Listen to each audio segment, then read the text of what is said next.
Okay. And letting people in.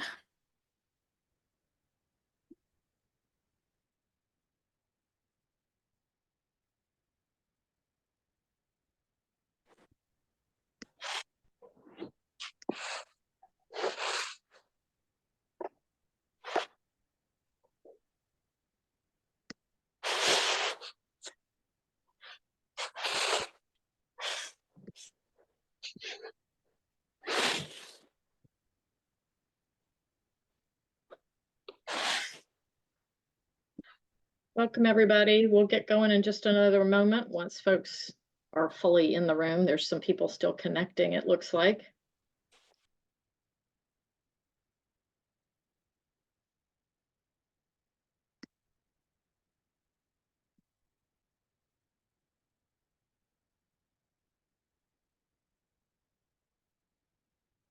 Hi, Amanda.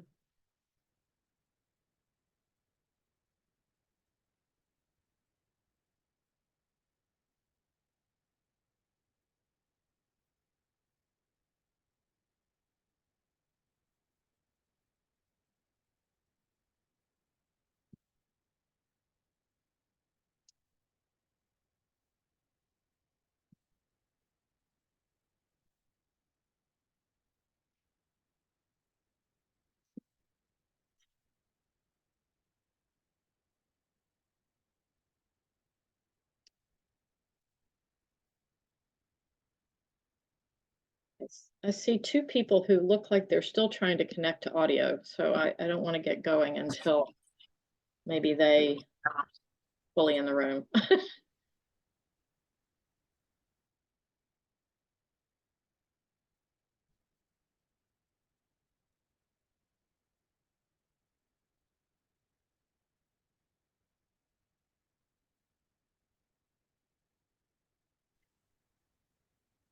Sometimes it's just not what your computer wants to do for some reason, right?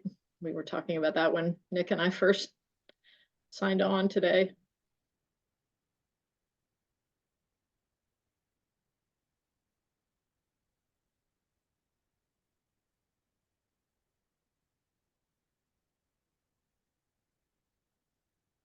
I don't know Jan Baird.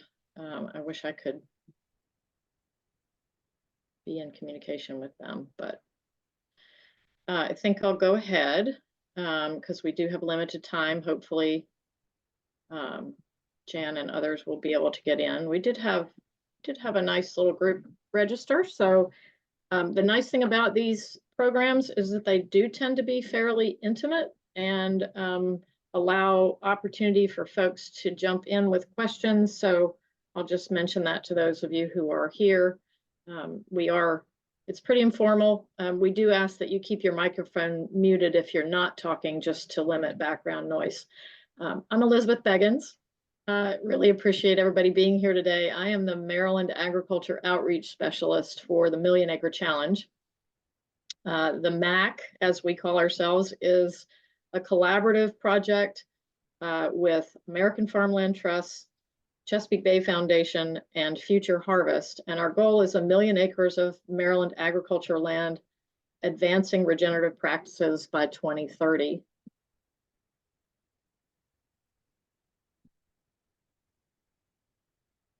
Some of our work is captured here. This makes it seem like it's all very, sort of sectioned off. And in fact, it intersects and overlaps quite a bit. So the soil testing and benchmarking that we are involved with is headed up by our colleague, Lisa Garfield, who is with Future Harvest here in the room with us, and run through PASA, Pennsylvania Sustainable Ag.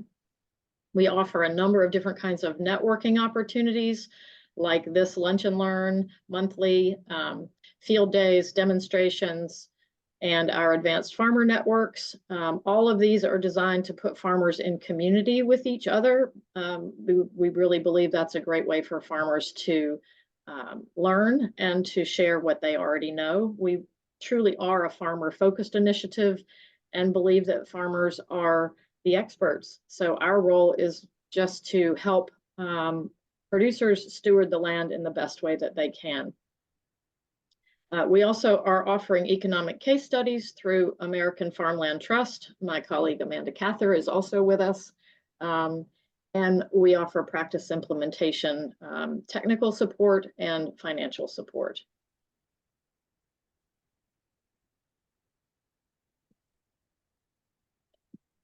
Just a couple of quick announcements for those who may have joined later. You're welcome to add your name and why you're here in chat, whether you're a farmer, a researcher, just a soil health curious person, whatever applies. You're also welcome to use chat to ask questions. We will have time at the end, or if there's something you need to break in to say during, there's certainly opportunity for that. We do encourage cameras to come on at some point, especially if you're asking a question, just because it's nice to see faces, but that's certainly not a requirement. Let us know what soil health practices you're interested in learning more about. And beyond this event, we have opportunities for you to engage with us, to stay in touch. Lunch and learns like this happen every second Wednesday, and the recordings are posted on our YouTube channel afterwards. So that's just YouTube Million Acre Challenge. We offer monthly newsletters that are sort of a roundup of local and regional events, financial opportunities, and soil health news. The QR codes on this slide will take you to more information about financial resources that are available in connection with the Million Acre Challenge. And in a minute, I'll put links to those in chat if the QR codes aren't working for you.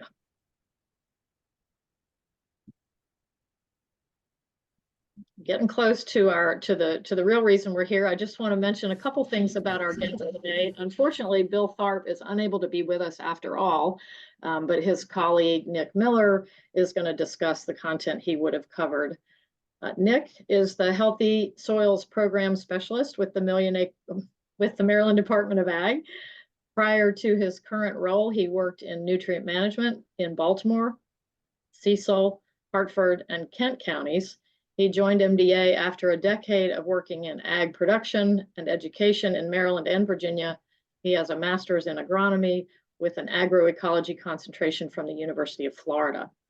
Bill is a program administrator for MDA's Small Farm and Urban Agriculture Program, which is a new financial assistance program offered through the department. Bill's task is to develop and administer multiple grant programs to support small-scale agriculture operations in urban, peri-urban, rural, and suburban areas. Prior to his position with MDA, he worked at the Hartford Soil Conservation District for 25 years as an ag planner, erosion and sediment control plan reviewer, and district manager. He has a degree in geography and planning from West Chester University in Pennsylvania. Nick, you're going to wear two hats today. We are delighted to see you, and thank you so much for joining us. And for those of you who wish to celebrate, happy Valentine's Day. I'm going to turn the microphone over to you, Nick. Thank you. All right. Thank you so much, Elizabeth. Thank you for the introduction, and thank you everybody for joining. I'm really happy, excited for the opportunity to talk with everyone about some of the new programs that the Department of Agriculture has for farmers, both looking to continue and expand on their soil health journeys, and also to access infrastructure and programs that in a way that hasn't been available through the department in the past. So like Elizabeth said, I'm the program specialist for the Maryland's Healthy Soils program. The Healthy Soils program in Maryland was started in 2017 through a piece of legislation that made Maryland one of the first states in the country to have a soil health program through the Department of Agriculture. The Department of Agriculture started the program and brought together a group of folks from industry, nonprofit, from farmers, to make recommendations about what the program should look like going forward. One of the outputs of all of that work is the Healthy Soils Competitive Fund. So the Healthy Soils Competitive Fund, if you want to follow along and take a look at our website or take a look at any of the application materials, you can scan the little QR code there below my name. That'll take you directly to our website. The competitive fund is accepting applications now through March 6th. I know that seems very close, but the application is super straightforward. It's just a handful of narrative questions and a budget. So I have all faith that if anyone's really interested in pursuing this opportunity or has already been thinking about it, there's still enough time to apply. And I'm available as a resource if you are looking to apply for the competitive fund to help you through the process of putting together your grant. Can we go to the next slide? All right, so what is the competitive fund? So the competitive fund is a competitive grant program, and it's a little different than the sort of traditional cost share programs that the department has offered for many years now through the Maryland Agricultural Cost Share Program. It's different in a few different ways, right? So it's a grant rather than cost share. So the funds are received upfront rather than as a reimbursement. But it is competitive. Whereas the Maryland's traditional cost share programs, the department's traditional cost share programs, it's just have a pool of money, and if you qualify for the practices that you're looking to receive cost share for, you receive that from that pool. The competitive fund is just that. It's competitive. There's a set amount of funding, currently $500,000 per year, and that is provided to folks after a ranking process goes through all of our applications and awards accordingly. So it's a competitive funding source for healthy soils farming practices. And it's looking to fill gaps in current availability in current programs. So we have kind of two pools of folks that we're looking to target with the competitive fund. People who have been working with the department, working with NRCS, working with other regional partners like Million Acre Challenge for a long time, or rather thoroughly, right? And have exhausted the opportunities that those programs offer, and are looking to do something new, innovative, or sort of out of the box when it comes to soil health and advancing soil health on their farm. The competitive fund is meant to be farmer led. So we have a list of accepted practices, but the idea is for the farmer or for an organization working with farmers to come to us with an innovative idea and express how it will further soil health on the farm, in the community, or on a regional scale. And really, we are looking to finance, to help support the sort of cutting edge, the next exciting tools and practices that farmers are looking to implement to further the health of their soils. Next slide, please.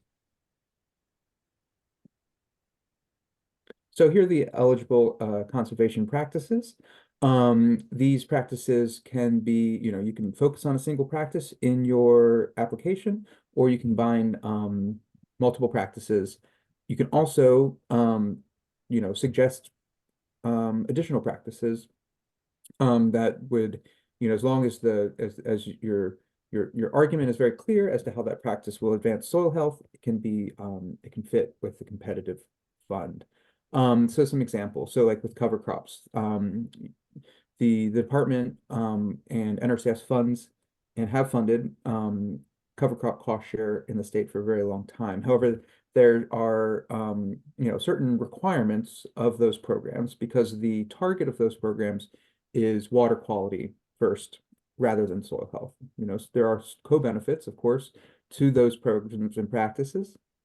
And there's a myriad of reasons why farmers plant cover crops. The reason that they have traditionally gotten paid to plant cover crops is for water quality. So that puts restrictions on species mix. The traditional cover crop program, prioritizes grasses because of their ability to remove nitrogen from the soil more quickly, to survive the winter more well, and also prioritizes cover crops grown in that fall, winter, and early spring season in between commodity crops. So if you were looking to say, implement a practice where you were planting cover crops in off season, so off of that traditional season, like in the summertime. If you were looking to plant cover crops, as a more of a intercropping system, like with a growing commodity crop like a clover planted in between rows of wheat. If you were looking to grow, singles or different kinds of species mixes, that would be outside the box. So if you're trying to grow a lot of nitrogen, and you wanted to grow a pure legume crop, that would, could be a practice that would be, better funded through something like the competitive fund rather than traditional cover crop program. So those are just some examples. The soil carbon amendment practice was just added this year. That would include any sort of non-NPK based amendment that you'd like to use. So the thing that we see most commonly already in practice is the use of spent mushroom substrate.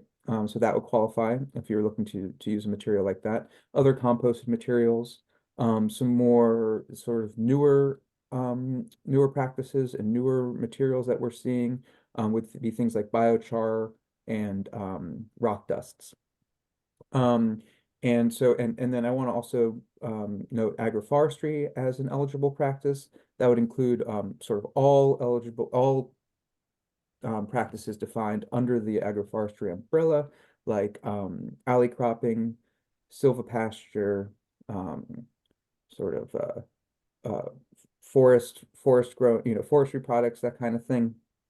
So those practices would fall under eligible practices and have been a popular route that folks have taken with the competitive fund. Those agroforestry practices, if that's something that you're interested in, have been well ranked in this past year. All right, next slide, please.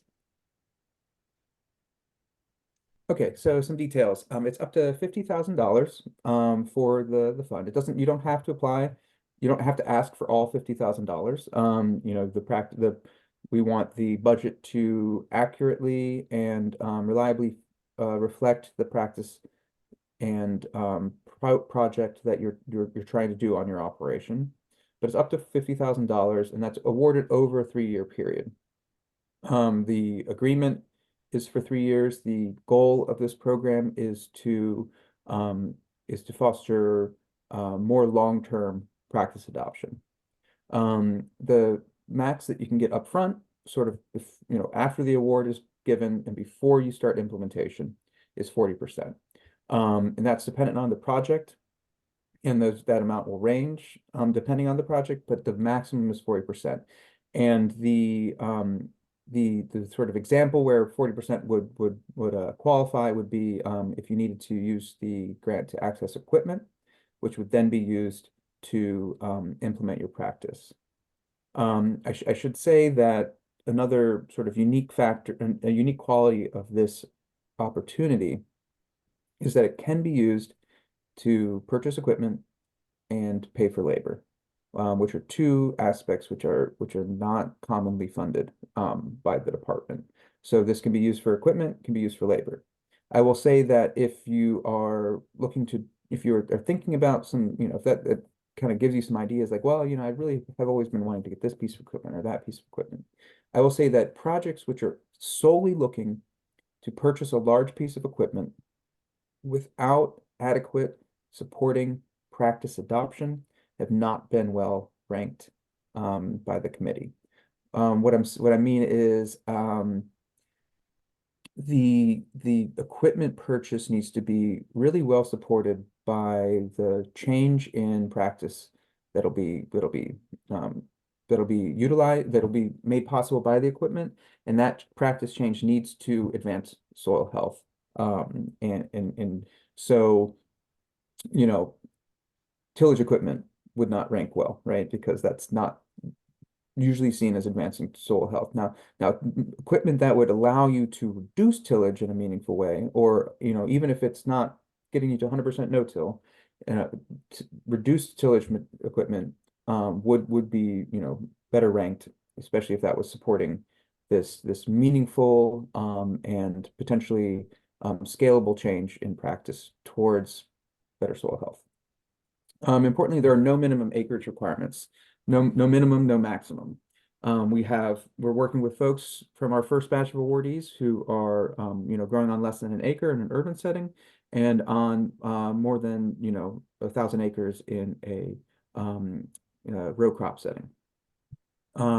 And again, I'll just say that the application we've worked really hard to make the application super straightforward. We don't want this to, you know, we don't want the fact that this is a grant to unduly, you know, we don't want lack of experience writing grants, I should say, to impact folks' rankability and ability to apply for this project. So within the application, we have lots of tips for for applicants, kind of trying to be very specific about what we're looking for and what makes a good, well-ranked application. We have specific details on what the ranking committee is going to be looking for and how we are going to be deciding which grants get funded. Next slide, please. Sure, and I'll just let you know we have about 10 minutes of the main part of the program left. Okay, so I should get to Bill's section. So I'll go through this quickly. Besides the narrative and the budget, we need field maps and we need a nutrient management plan. Just like any other cost share or department program, you need a nutrient management plan. If you think you don't qualify, you need to get in touch with your regional nutrient management specialist with the department for a conditional exemption. Okay.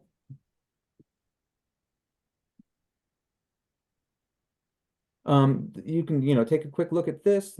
All of this information is in the application with a lot more detail. But I'll just note that the, you know, largest point value is for continued and enhanced soil health. Okay.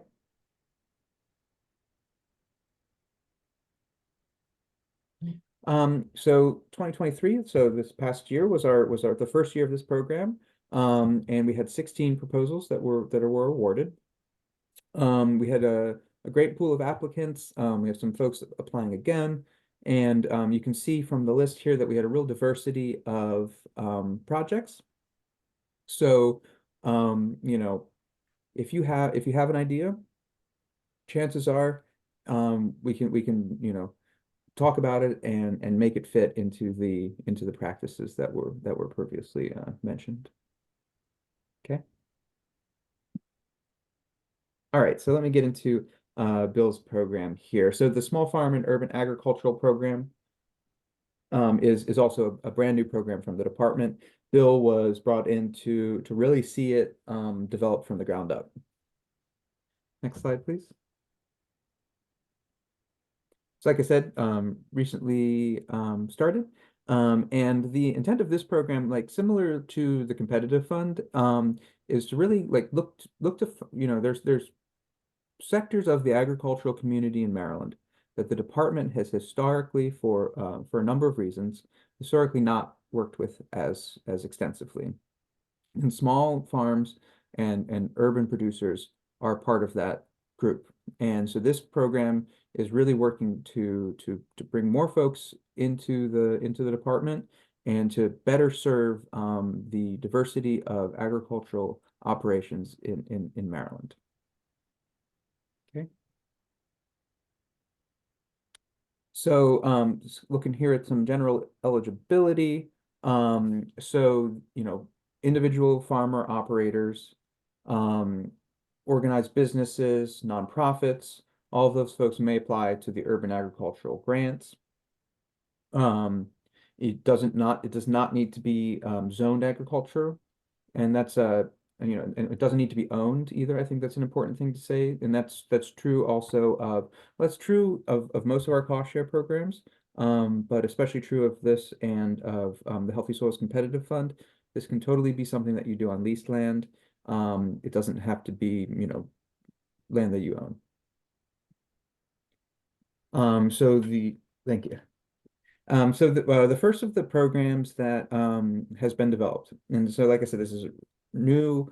It didn't have I think there's now an advisory committee, but there wasn't, originally, and really this has been Bill spearheading. And so the small acreage cover crop is the first program to come out of this new program. So it's looking for folks that are growing cover crops on less than 10 acres. The cover crop must follow production crop. You can see there's a very diverse list of eligible production crops there. I would say most production crops, as long as they're being marketed, would apply. And the funding is available up to $15,000. Now, or excuse me, $1,500. The difference between this program and our traditional cost share. The traditional cost share cover crop program is by the acre, and there's a rate per acre that is dependent on a suite of different practices or of planting dates, species mixes, all of these different things. This is a flat rate of funding that is meant to reimburse expenses. So eligible costs include seed, purchase or rental of tools and equipment, which is important because that's not something that's usually, included. Custom services, so that would be hiring a neighbor or, a local farm service provider to plant cover crops, and labor, and that's up to $12.50. I know that Bill is looking to get that labor rate increased to reflect minimum wage. This program can be used to grow cover crops in the summer or the winter. And I'm seeing the bottom, I don't know if this bottom of the slide is cut off for other folks, but really it's just what we're saying is, so when Bill started this, he was looking at maybe 50 acres enrolled in the first year, but the interest has been huge, and it's really been obvious that this is an area of support that's been missing. There are 25 producers, 109 acres, and I believe almost $21,000 in the first year of the program alone. Okay. These are just a couple of pictures, to demonstrate that the scale is, can be, a larger part of, smaller part of a larger farm. We can look at on an individual bed scale in more of an urban agricultural setting. Okay. So the next grant program that is part of the urban agriculture, small farm and urban agriculture program is an urban ag water and power infrastructure grant. So this is a cost share grant program, which funds up to 87.5% of the cost for the installation of water and power infrastructure in urban area delineated settings. So the small acreage cover crop program is a little bit more flexible geographically. This program is urban areas as delineated by the U.S. Census Bureau. And there is an interactive map on the website that you can put in your address and see if you qualify. But this is what it's looking to do is it's looking to allow urban, peri-urban producers to access city utilities, right? So maybe they're working on what is now like a vacant lot. Maybe it's always been a vacant lot. Maybe it used to have row homes or something on it, but it's been cut off from water for a long time. So maybe they've been, they have an agreement where they can tap into a hydrant. Maybe they've been, hauling water, but this would allow folks to get paid, to get reimbursed for going into city water or city electric. The allocated funding is up to $500,000. And that is this program is, you can apply on a rolling basis. Here's the urban agricultural designation map. You can kind of see the dark, or excuse me, like the red, and then the red and purple kind of show the sort of areas that are designated.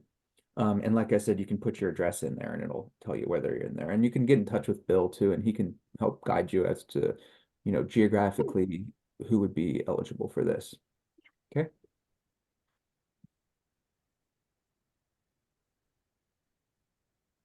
Okay, and so this is kind of going forward.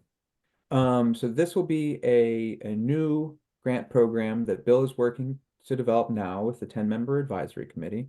You know, it would be something, I think, you know, kind of looking at something similar to the competitive fund, but specifically for urban agriculture. I don't know what it's going to, you know, what it's going to look like. That'll depend on the advisory committee recommendations. But it's very exciting. It's a funding of $100,000 approved annually from fiscal year 25 to 29. We, you know, kind of stay tuned to see what develops here, and you know, get in touch with Bill to kind of see when this opportunity becomes, you know, whether, you know, either if you want to sort of inform the process, or, you know, get your kind of voice heard in terms of what's needed in the urban agricultural space, and also to learn when the opportunity becomes available. Okay. Nick, would you like to mention when the small farm cover crop and program is going to open up? Yeah, thank you so much. Yeah, so the small farm cover crop program opens April 25th. And get in touch with Bill around that. Check out the website. You can sign up on our website for Conservation Buzz, which is our monthly newsletter, and that'll tell you everything kind of coming through the pipe for the department. Here's contact information for myself and Bill. And again, that QR code at the bottom will take you to the Healthy Soils Competitive Fund page. And that has where there's a link on. I'll be the first to say that our website is not intuitive. And so the link for the application is on the right as you scroll down. If it's on your phone, it's all the way at the bottom. You got to scroll down past what you would think is a bunch of noise. You can also send me an email, and I will send you the application as an attachment if it's, you know, difficult to find. Wonderful. Gosh, thanks. That was doing yours and your colleagues' programs. Thank you so much for that. It sounded like we might have a question in the audience, and I haven't peeked at chat. I will just go ahead and wrap up the sort of formal part of the slideshow, so that if folks do have to jump off right at 12:30, you've kind of got the full composition of what we had hoped to present for you today. Remind you that it will be on our YouTube channel, Million Acre Challenge, searched under YouTube, and you can reach out to any of us for follow-up information as needed. So for those who need to jump, thank you. Happy Valentine's Day. Have a good Wednesday. And those who can stay on a bit longer, let's keep going for another 10 or 15 minutes.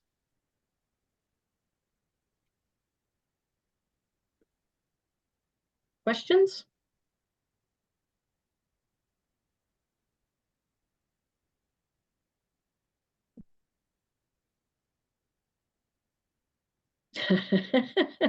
Irene, I love that. And I've had the same thought. I've wondered about the choice of name for that particular program. Yeah, I shouldn't have put that in chat. I mean, I have a couple of questions. I mean, just because of the knowing I intend to put a good application together, but I only have been super motivated and sort of inspired and encouraged by Future Harvest and PASA over the last couple of weeks. So it's sort of put a fire under my butt. And so if I'm looking to be against 250 other applications, I probably will just turn around and start working on next year's. But if it's like, 25, 30 people, that may be doing it, I think it's definitely going to maybe motivate me a little bit more. And then I might as well ask all my questions at once, just to confirm, like it would, if we were to do something like agroforestry or silvopasture, that would include like maintenance, not maintenance, but like maintaining of said trees. If our farm couldn't take on that full responsibility when those little saplings are small, like it could qualify for a temporary watering system that was put in, or as far as we do cattle, so to allow extra equipment to hang wires between the plastic tubing for however long we need to do that. And then obviously like machines involved with, I mean, most of those holes are dug by hand, I know, but if we had to do clearing or things like that, like machines that were involved in that, if we were repurposing a wooded area for better, not trash trees. That sort of sums up my questions. Okay, great. Yeah, thank you so much, Irene. I appreciate it. So I'm going to answer your second question first. So yes to all of those additionalities, right? The competitive fund can be used to pay for the trees, for the tree tubes, for the labor to plant the trees, and then can be used for labor, equipment, materials for maintenance.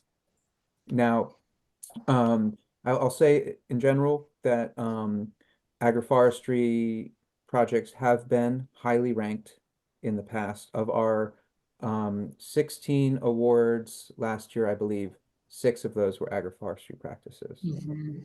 If you are clearing a wooded area, if you are removing a lot of living trees, I believe that will likely reduce your rankability due to the negative greenhouse gas implications of cutting down a lot of trees. If you're removing fewer trees and replacing them all with more desirable trees, I think that would be fine. In terms of how competitive is it? We don't know how many applications we'll get this year, right? We're hoping for a lot. We're hoping for a lot of good ones, because ideally, if we get a big batch of folks who we were not able to fund, because, rather than saying, well, we funded all of the program projects that were really ones that qualified, right? If we have a big batch of ones that did not receive funding, then we have a really good argument to request an increase in our funding, and we will I love be that. doing yeah. I mean, that's our goal, right? Is to say, okay, so here's who we got, here's who's funded, here's who would have been funded if we had unlimited resources, and then that's going to allow us to argue for an increased funding source, and we are also planning on looking at funding sources outside of the department if possible. Last year we had 40 applications, 16 of those received funding. Just straightforward. I'll say that the 16 that received funding were, really kind of in a tier beyond a lot of the other ones. Just because it was the first year, and I think folks are still kind of learning what we're looking for, and we're frankly learning about what we're looking for as well. And so hopefully we've improved the application itself, like the language in the application. As of right now, I have 2 applications. I assume we're going to get a bunch in the next couple of weeks, but who knows? I mean, it could be, if not a lot of people apply, it won't be all that competitive. But I hope that's not the case. But that'd be good for the people who got their applications in. So. Mhm. I'll All right, just- thank you so I'll much. mention real quickly, that I'm aware of at least one producer, and I believe there may be others who applied for the first round and did not receive funding, who are basically taking those applications and refining them a little bit and resubmitting. So it's not work lost if you apply and this isn't the time for, you don't get funded this time. Yeah, that's a really great point, Elizabeth. Thank you so much for that. Yeah, what we did is we provided feedback to all of the folks who did not receive funding in the first when they applied, and then invited them to reapply. And we'll continue to offer assistance to folks as they develop their projects I can't review your application and send it back and tell you how to fix it, but before you submit it, I can provide as much feedback as you'd like. Thank you for taking the time to do that. Oh yeah. And I think that answers Caitlin's question in chat as well, who was also kind of interested in how many applications. Yes, might be definitely. submitted. I also had one other question. It just kind of outlined the budget. So my husband and I purchased our 28-acre farm. About 14 acres of the farm is tillable land currently. We have like a huge goal within the projection of maybe 3 to 5 years to kind of transform the entire farm to not be so much a sub use for farmers as much as we would like to kind of take over and control everything, whether it be for a vegetable or flower garden, or kind of transform for our particular area, so other people are allowed to come on the farm and kind of see its transformation from where it currently stands, which is really run down and just neglected, to, you know, maybe seeing, I guess our inspiration. My uncle runs a farm out in California. It's the biggest little farm for Apricot Lane Farms. So I think just for a basis for what we have, do you guys have any information or insight on how to kind of propose the budget part of this competitive fund? Because I feel like I could use the entire allotted funding amount, but as far as like gathering a budget and outlining over, hey, in the next 3 years, we have this whole big thing we want to tackle, but how do we go about doing one thing at a time? Or how do we go about prioritizing something that should be implemented first, as opposed to something like just doing it in order and making it make sense? Yeah, so I mean, there's different ways to go about it. If you know, it sounds like you're kind of just getting started working this land on your own. I apologize if I'm not understanding That's that correct. correctly. Yeah. So my first recommendation would be to talk to the folks at the your local soil conservation district. They can put together a conservation plan for your operation, which will work to identify conservation concerns, and allow you to kind of look at the whole property and address ways that the state can assist you with improvements and changes in conservation practices. You can do I would be doing that at the same time. You could be applying for the competitive fund, right? They aren't exclusive, but that's a nice place to start in terms of kind of working with your local, state, federal partners as you're getting a farm operation changed, evolved. In Right. terms of how many practices to put into the competitive fund, or how much of how much of the budget to use up.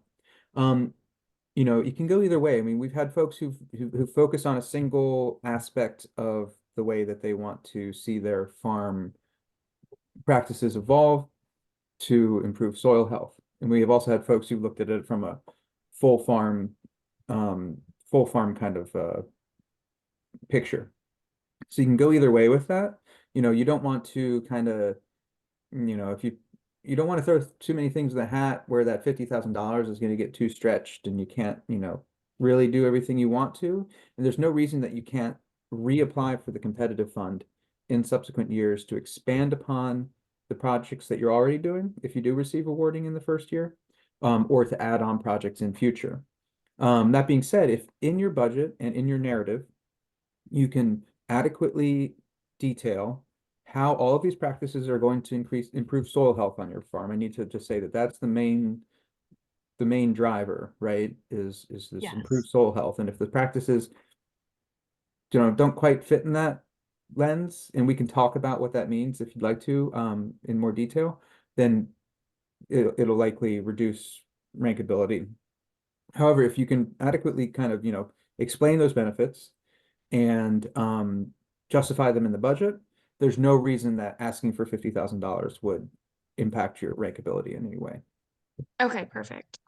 And I did reach out to the extension office, and I'm in with nutrient management and all the things. So I think I have like a little dabble in everywhere. I just wanted to make sure I'm not throwing everything in one big pile and not making sense in my proposal, I guess. Yeah, and I would definitely recommend, get your proposal together, explain your project to a neighbor, to a friend, to a family member, have them read it over. And if they have questions, if they don't understand what you're trying to do, then it's likely that the ranking committee will have questions as well. Because the folks in the ranking committee are from the department, from NRCS, from different organizations, and they know agriculture, but they don't know your farm, right? They don't know your vision. And so, having another set of eyes on it just to kind of make sure that that's all there. And like, if you wanted to focus in on something specific for this round and then apply again, you can reapply while your first agreement is still in place. That's definitely an option as well. Okay, awesome. Thank you so much. Of course. We have maybe 2 minutes left. other questions or comments?